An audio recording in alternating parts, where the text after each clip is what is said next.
Ayun nga. Bali, 2 araw at 2 gabi, ano? Ito na, yung kanilang uling na nakasalang. Ayan. So, kape? Apo. Ayan, ito, tingnan natin ito isa, oh. Paluto na pala. Kaya may nangusok. Ganda na kanilang tulugan, oh. Bah, may tent din. Oh, maayos, no? Ayan. 2 araw at 2 gabi. Ito na yung resulta. Luto na daw. Bali, bukas. Bukas ano nito? Hango po. Ang hango. Pati ito, isa na to. Bukas na rin to. Ayos, no? Ano naman ulam nyo kanina?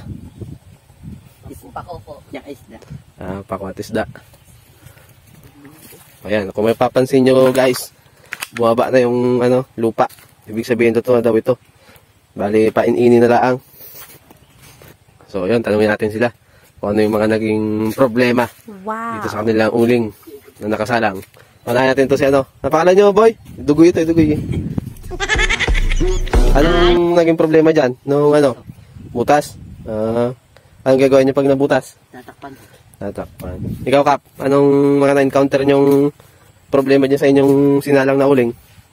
Ano po, mahirap pag nagbutas. Oo. Mahirap yung takluban. Mahirap takluban. Kailangan dapat lagi kayo nandito, ano? Opo. Bantay. Puyat pa. Puyat. Opo. Bago magkano lang uling? 150. Kulang pa, no? Sa pagod. Yun. So, mahirap nga rin pala talaga mag-uling. Kasi, pag nabutasan ka, ano mangyayari pag nabutasan ito? Ano pa, dapat po ay agad, matakpan agad. Dahil, pag hindi agad natakpan, maaabo. Ay, maabo yun. Very Maubos ang laman. Opo.